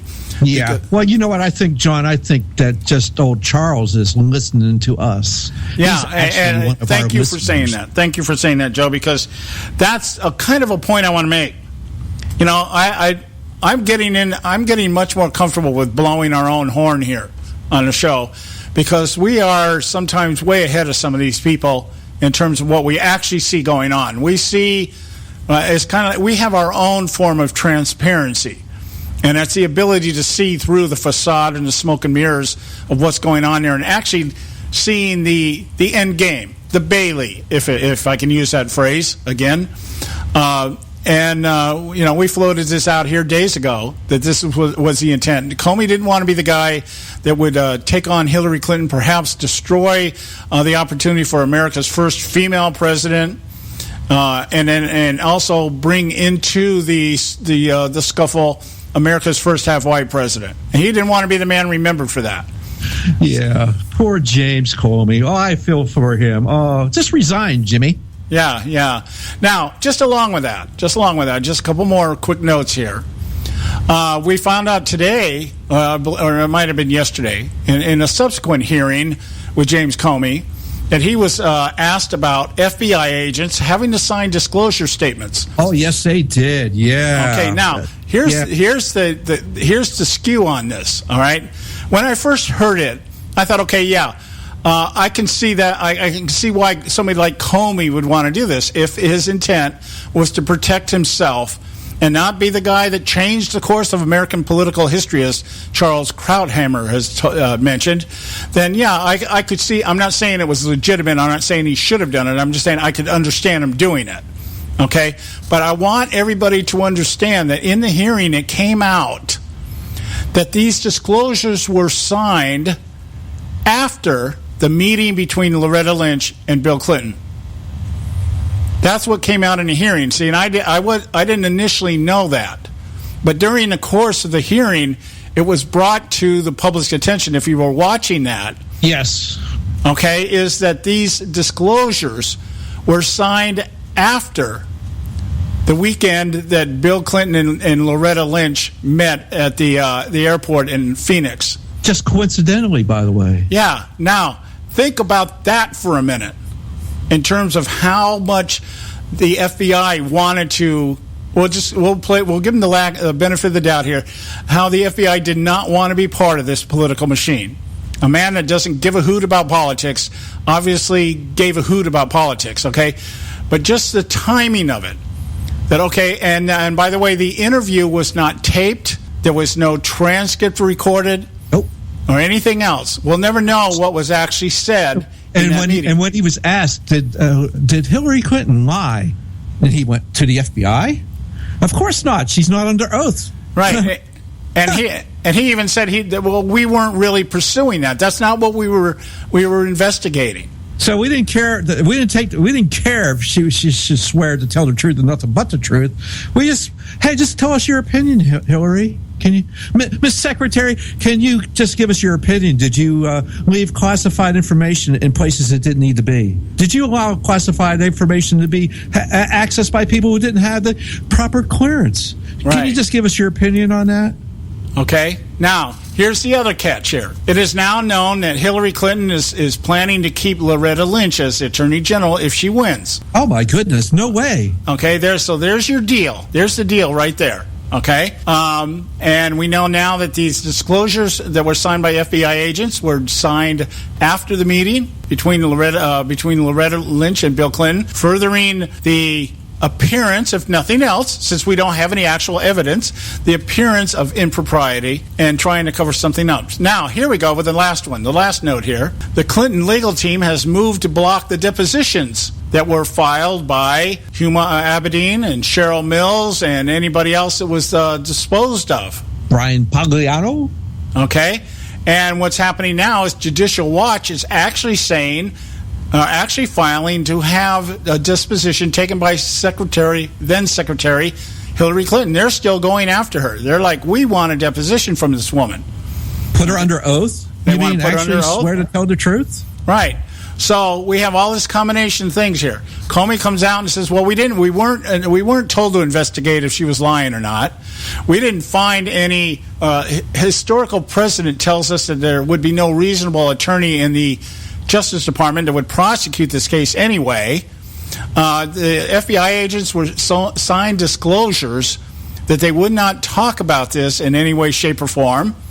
And now there's court action to try to block any publication of depositions by Huma Abedin, Cheryl Mills, and some of the other people. Of course, Brian Pagliano's deposition will be useless because he just took the fifth all the time. Okay. Yeah, it sounds like an open government forum to me. It sounds like they're really trying to push open government in the Clinton administration if it gets to be there. I would like to see a little meeting between Donald Trump and Loretta Lynch, where the deal is if Donald wins, he gets to put her butt in jail. Or how about even this? Donald says, I'll let you stay as the Attorney General if you spill the beans. And you tell us what really, of course, we know that's not going to happen. Oh, no. I'd just rather have her go to jail. Yeah. I think, well, I'm still in my heart. I'm still looking at this, especially this thing with the VP vetting and stuff. I guess we're supposed to know who the VP tomorrow. I'm telling you right now, I'm putting my donuts on Chris Christie as Attorney General if Trump wins. I think that's the way that's going to go. And I'm really hoping that they look at Ted Cruz as filling that slot with Scalia. But anyway. Yes, that would be. Well, maybe Darth Bader Ginsburg will be retiring, and so there'll be another slot. Yeah. Let's hope so. Darth Bader Ginsburg. I mean, if I was with those people right now, and I would be already making a Darth Vader bust for her. Yeah, I just like. She needs to, next time she comes out for her little photo, she needs to come out with that mask on. I'm your father, John. Well, actually, if you think about it, the resemblance between her and Rick Moranis on Spaceballs. Oh, absolutely. There you go. Poor Rick. Yeah, in fact, I think I may take that and put that out there. Pull There's up one a of those. meme waiting to be done. Yeah, Darth Bader's love child. Rick Moranis is. Oh, don't do that, Rick. Oh, he's a good guy. Oh, anyway. So, shrunk more than the kids. I think maybe we should actually put our application in to write for Saturday Night Live. Oh, no, I'm not going there. I want to be around those people. I really don't. Unless the old crew comes back. Yeah. Oh, I would have loved to have been on when people like Dan Aykroyd and John Belushi were on there. That would have been a roar. Gilda Radner, I just thought was classic. Jane Curtin. Favorite slut. Yeah. The only one of that crew I didn't really care for was Chevy Chase. He was only there for 1 year, okay? One season. Yeah, well, I didn't. He never really did nothing for me. But people think he was there forever in the first part. It was like he's only there for one season. Yeah. But even to this day, I think Dan Aykroyd is one of my favorite comedy actors. I just I just love to get me one of those Bassomatics. Yeah.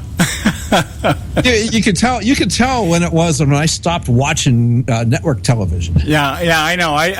Yeah, that's right. I probably stopped watching after that. I think I stopped watching when Joe Piscopo and Eddie Murphy left. I stopped watching as soon as American Idol became the thing because I was like, this is just a poor version of the Geritol's Amateur Hour. Yeah.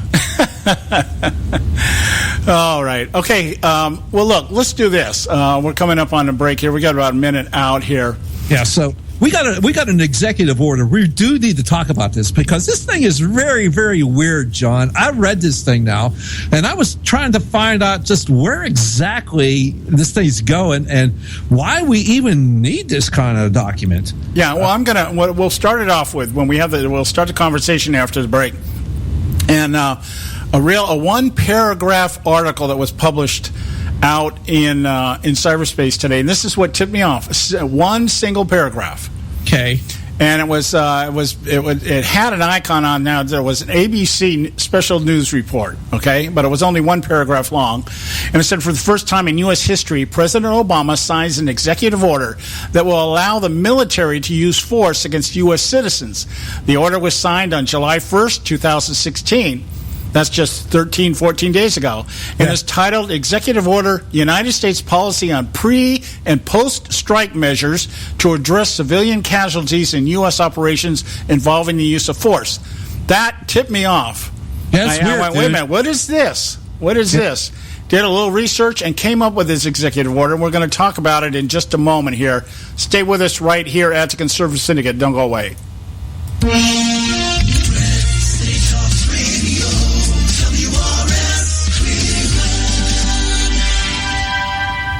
Hey, I'll make you a deal. Give me 60 seconds, and I'll give you directions to the Fountain of Youth. Okay, I'm joking. Well, kind of joking. No fountains, but youth, I got Nature's Youth and their premier anti-aging product, Nature's Youth RSF. With your sensible diet and exercise plan, Nature's Youth RSF can help you look and feel better. RSF is an all-natural amino acid supplement that supports your body to naturally increase HGH levels without any synthetic hormones. And elevated HGH levels can contribute to increased energy, improved libido, reduced body fat, and improved exercise capacity. Let's be honest, who doesn't want to look and feel younger? Visit the newly designed website at naturesyouth.com or call 800-333-6923. That's 800-333-6923, and like them on Facebook, and you'll be included in contests and exclusive offers. What a deal. Oh, speaking of deals, my time's about up. 800-333-6923 or naturesyouth.com. Who needs a fountain anyway? Call today. Expand your life with Expandovite. When I had a heart attack at 42, I was not sure what the future held. But a year later, the doctors could find nothing wrong with me and took me off all my medication. What did I do? I took a herbal mixture of garlic, cayenne, and a few other herbs mixed in liquid form. I now call this Extendovite. I would have never believed that a few simple herbs could actually change my life like they did. Now it's your turn to see what the powers of garlic and cayenne can do for you. For only $69.95 plus shipping and handling for a 2-month supply of either capsules or liquid, you too can begin on your path to better health. For more information, call 1-877-928-8822. That's 1-877-928-8822. Or visit our website at heartdrop.com. Expand your life with Expandovite. I've owned my company for 14 years now, and I can tell you that payroll is a 4-letter word. I hate doing it. It eats up hours I don't have, and it costs me money I could be saving.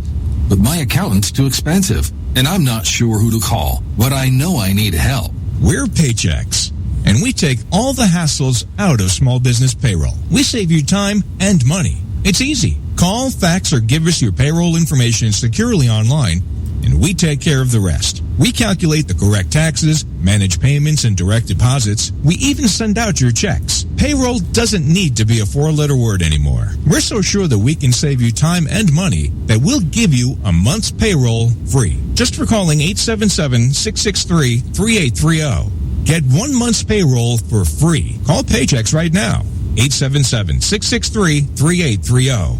That's 877-663-3830. Hey, I don't back anybody unless I believe in them. And I do believe in the value of investing in gold and silver. And the company I trust to buy my gold and silver from is Swiss America. I've been working with them for nearly a decade. I trust them, and you can too. Swiss America will help you sort through and find the best options available when you're considering investing in gold and silver coins. Listen, for over 30 years, Swiss America has been offering Americans what they want in their investments: safety, liquidity, quality, quality, reliability, and a potential profit. Gold and silver have a place in every investor's portfolio. So why not let Swiss America help you diversify your investment portfolio now? Call now for free information. 800-978-3907. 800-978-3907. 800-978-3907. 800-978-3907. Hey, Bugsy, you hear the news about Vinny? Yeah, it's a real shame he owed money to the IRS and they finally cut up with him. Just like Al Capone. If the IRS can get to Capone, imagine what they can do to little old Vinny, huh? Poor cat, he was on top of the world, and bada boom, bada bing. What Vinny needs now is an offer he can't refuse. Hey, you got a tax problem? Does the IRS claim you owe them a bunch of dough? They can get you too. So call the tax relief line now and learn if you qualify to negotiate your $10,000 plus IRS tax debt for up to a 75% savings. Don't be like Al or Vinny and get busted. Make this free call now. Learn how you may be able to pay the IRS less. Call now. 866-657-8474. 866-657-8474. 866-657-8474. 866-657-8474.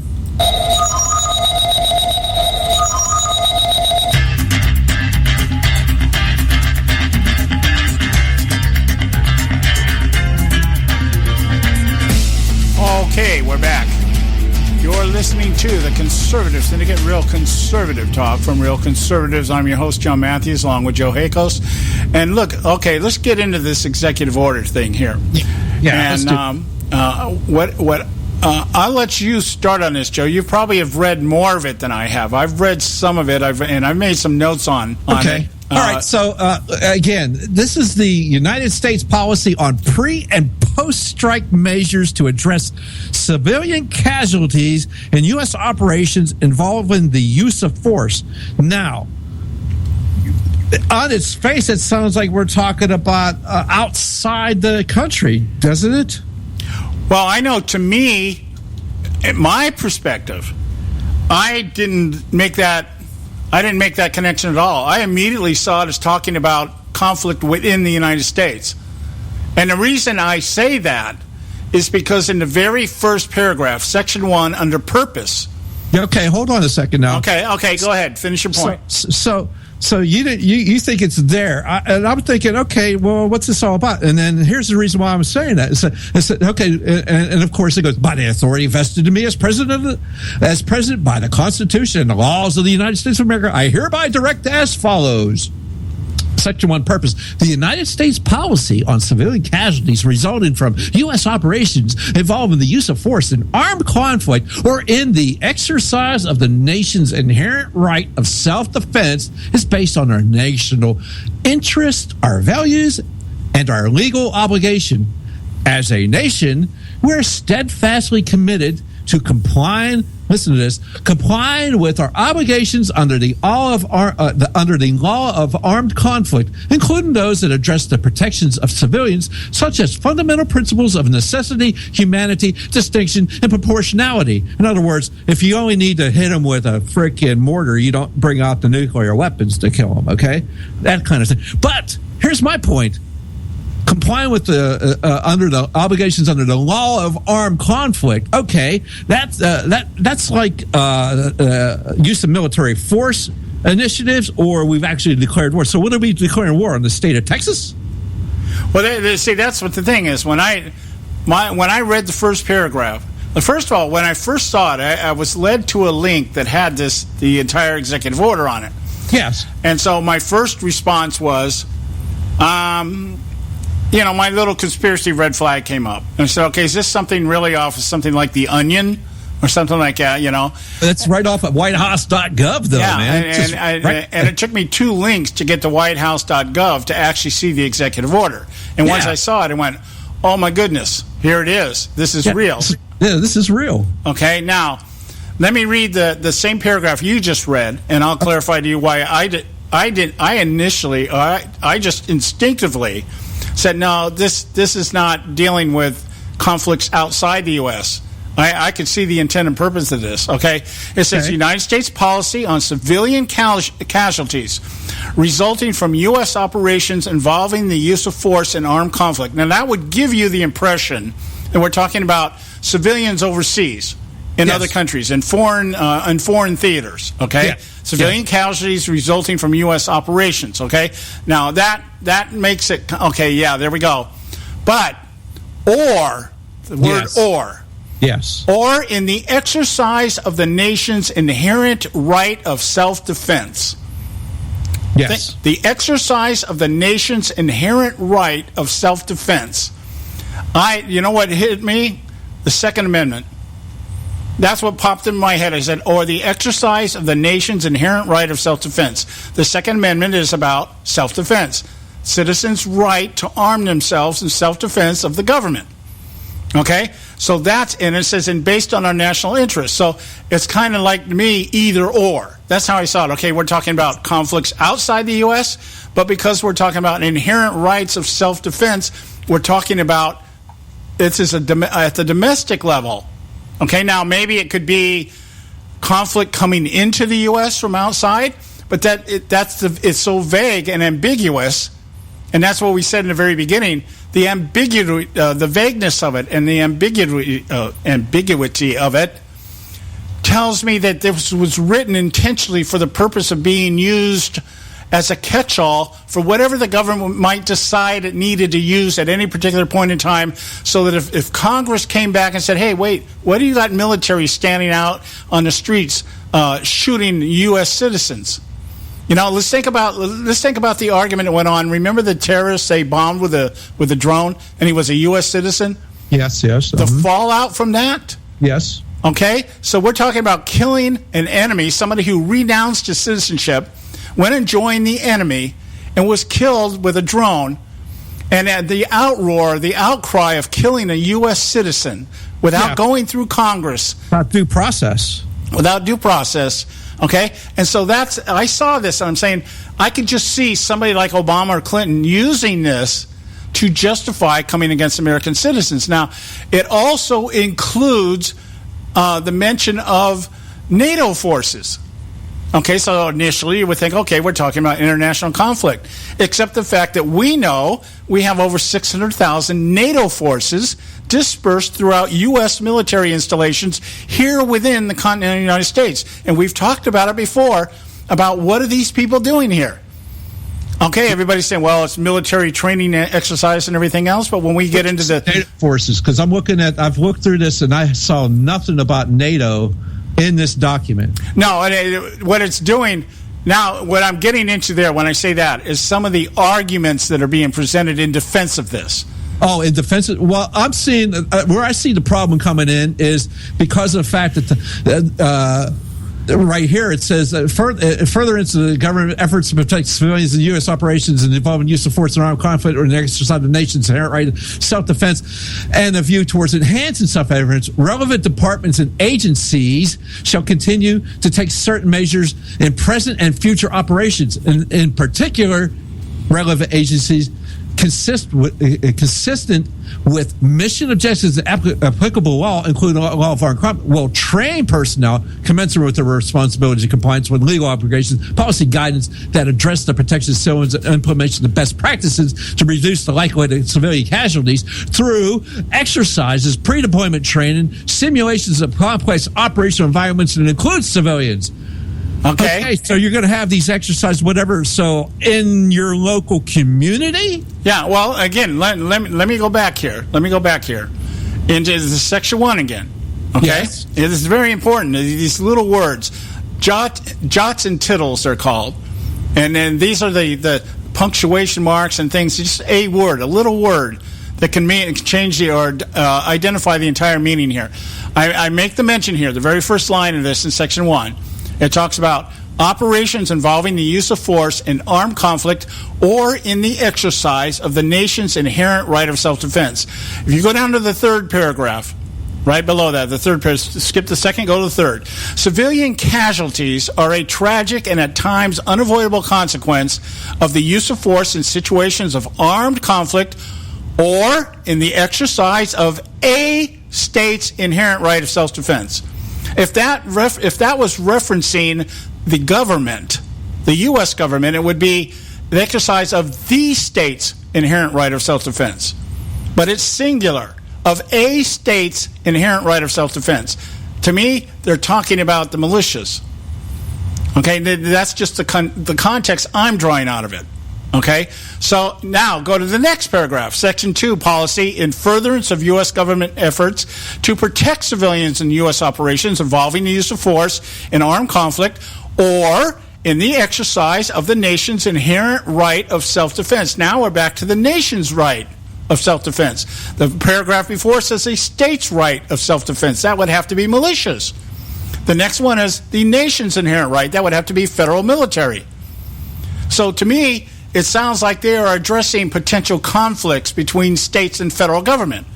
That puts it, in my mind, into the context of citizens versus the military. I mean, but he's talking about, and they're talking about the law of armed conflict, which is when we have the authorized use of military force and or we've declared war against a certain nation state. Okay, but what civilian casualties could they be addressing if they're talking about it within the context of a state's inherent right to self-defense? Now, I understand what you're looking at there. Now, if that would have been a capital S there, I would have just assumed the state, i.e., we're all part of the United States, the state. The right, because in the next paragraph, they capitalize nation.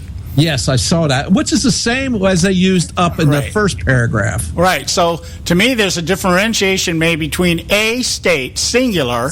Ambiguous at best, and it really does seem to be that needs to have clarification. Right. Now, and again, the point being, and we got to go to break here, but the point I want to make here before we break away, is that it is purposely vague and ambiguous. Because in that manner, it can be used to justify any action that the United States makes on any front. And I'm not saying that's the intent of it. I'm saying it's possible, because of the language being so vague, that it could be used. And if it's now, let's understand something. This wasn't just written overnight. Okay, this was signed on July 1st, but these people don't just one day wake up and go, hey, let's make an executive order to make it possible to do this kind of stuff. This has to have been in the works for a while. So now I get back to my other conspiracy theory. How much of these things are being orchestrated for the purpose of justifying something like this? That's how extreme I'm getting with it. And that's how mistrustful I am of what the government's doing now. And that is... This could be just part of the plan that's been going on now ever since Black Lives Matter was originated, and it probably was before that. Black Lives Matter may be the front that was put out there to try to bring it to a place where the government can say, now we can put an executive order out there and we can justify killing American citizens if they should happen to rise up against our government. Yeah, I think some of this could be part of to make payments to the families of those that have been killed by U.S. forces, as we see in what is that? Section 2, paragraph B, number 3. Right. Well, I mean that could be a moat. Okay, but I want to. When I come back here, I want to ex gratia payments to civilians who were injured, to the families of civilians who are killed. Because we're talking about in Section 3, we're talking about reports on strikes undertaken by the U.S. government against terrorist targets outside areas of hostile activity or active hostility. Okay, all right, yeah, I get that. Now I want to when we come back here though, I want to share with you what Snopes is saying about this, or Snopes. How do you pronounce it? Snoops or Snopes? They're not the greatest, but anyway, no, that's they're cool. not. But the point is that this is. We're talking about something that just came out 14 days ago. Snopes has already, quote-unquote, investigated it. They're already responding to the farce or the paranoia of the extreme right that's out here talking about it the way that we are talking about it right now. And I want to share with you what they said. Okay. And I think it puts more validity in what I'm saying here. Okay? Cool, I hope I'm wrong. I could be wrong. I'm just saying it's vague enough that I think it's worth looking at. We'll be right back, guys. Stay with us right here at this Conservative Syndicate.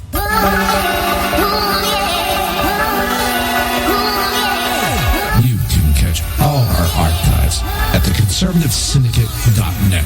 The Conservative Syndicate, real conservative talk from Real Conservatives.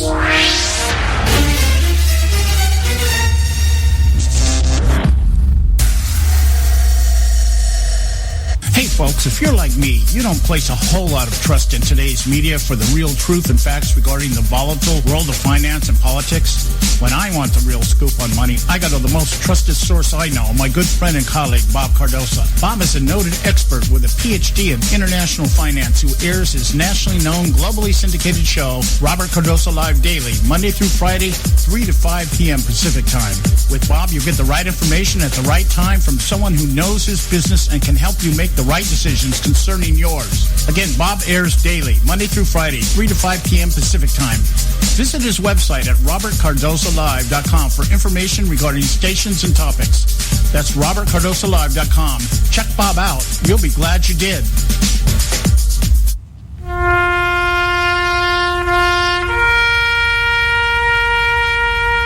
Read something recently worth thinking about.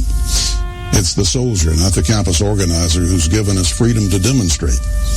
It's the soldier, not the reporter, who's given us freedom of the press. It's the soldier, not the poet, who's given us freedom of speech. It's the soldier who serves under the flag, who defends the protesters' right to burn the flag. Isn't it time now to demonstrate that we support our troops?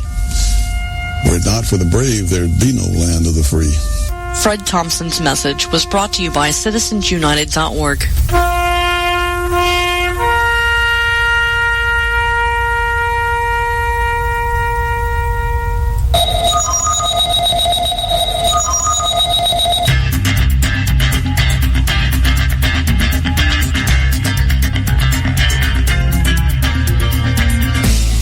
All right, hey, we're back. And you're listening to the Conservative Syndicate, Real Conservative Talk from Real Conservatives. One more time, just to remind you, visit our website, theconservativesyndicate.net. Just a quick update here. I believe the driver in Paris drove a van through, killed at least 73 people and injured scores more, driving a truck at high speed into a crowd watching Bastille Day fireworks. The police shot and killed the driver. So we'll never know, I guess, who the driver was. And, maybe if we find out he's from the Middle East or something, of course, well, we won't be able to profile. Yeah, we won't know his motive. Yeah, we won't know his motive, anyway. Okay, back to this executive order. And as I said, when I first saw this, and some of the initial responses I saw, people on social media, was that, hey, you guys really need to read this to find out what it is. You're kind of jumping the gun kind of thing.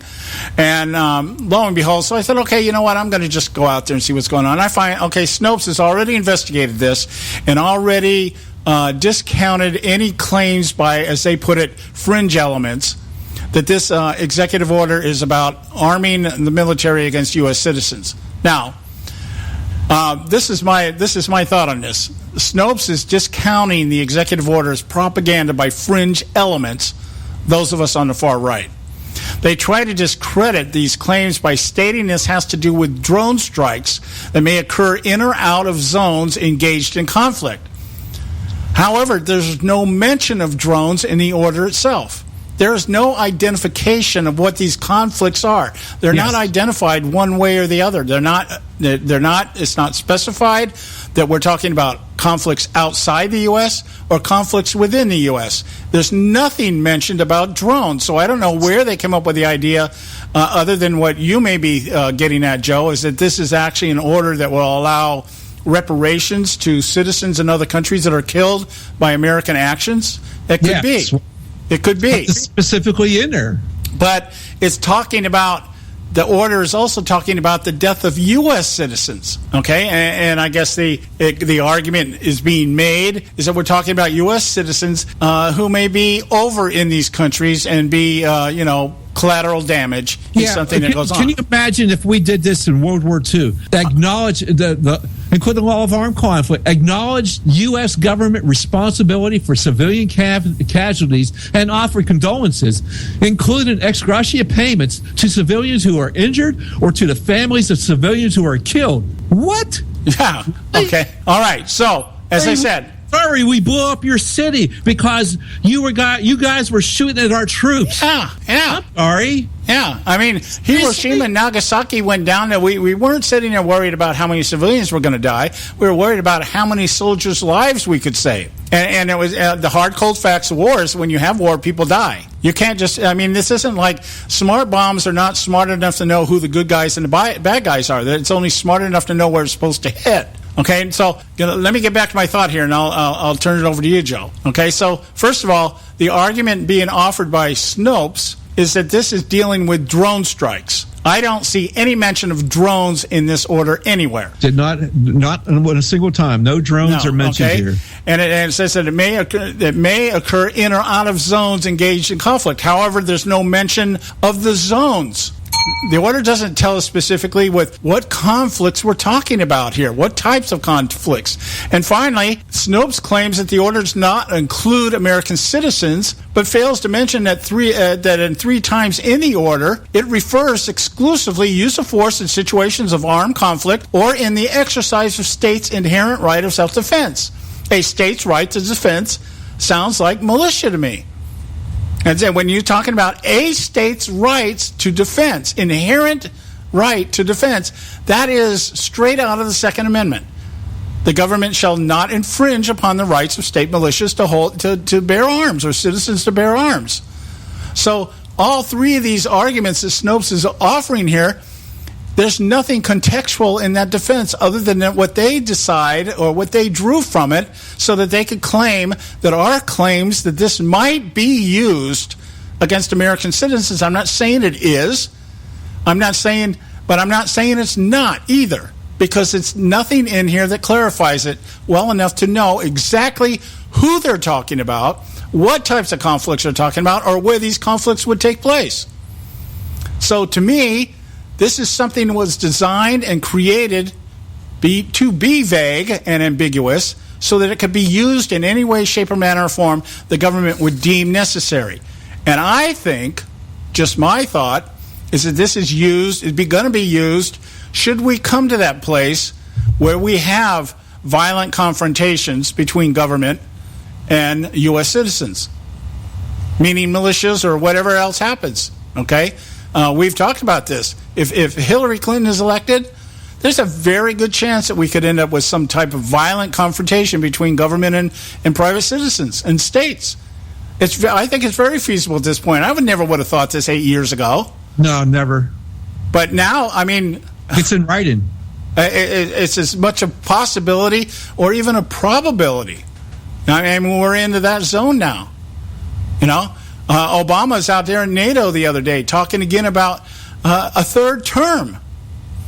Okay, well, he can't do that. Okay, why does he keep talking about it then?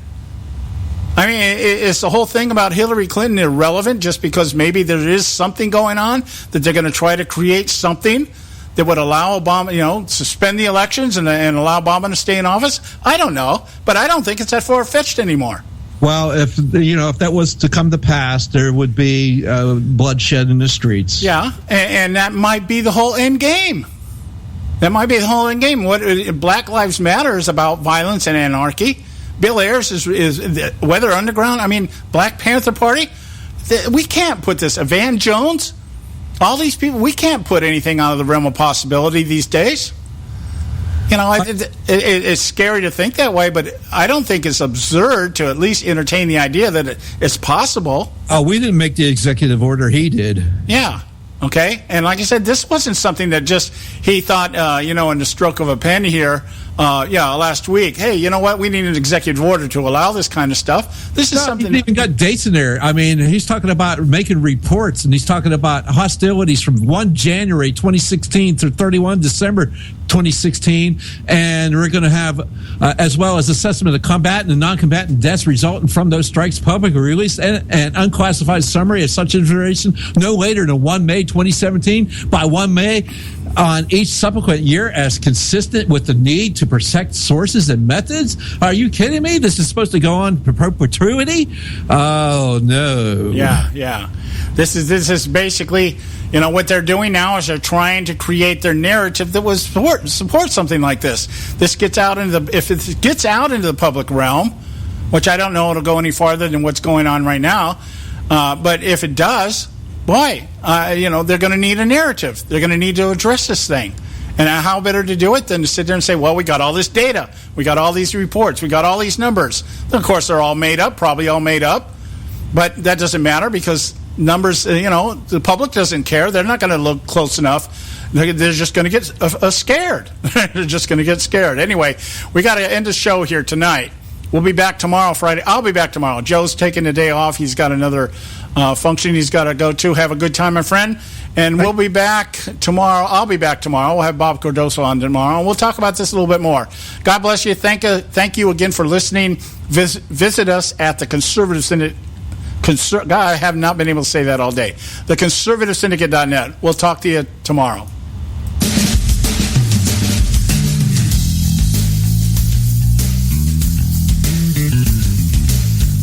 Thanks for tuning in to this edition of the Conservative Syndicate, the nationally acclaimed, globally syndicated, politically incorrect talk show that seeks to tear down the imaginary wall of separation between church and state. We want to make you aware you can find and access all our show archives at our website, theconservativesyndicate.net, as well as our broadcast stations and times. That's theconservativesyndicate.net. We so appreciate you taking the time to tune in, and we so look forward to continuing to bring you the best in uncompromised talk radio available on the net today. And remember, folks, it doesn't matter how many times you get knocked down in life. It only matters how many times you get up. I'm John Matthews, along with Joe Hako, signing off until next time right here at the Conservative Syndicate. God bless you, and may God continue to bless America.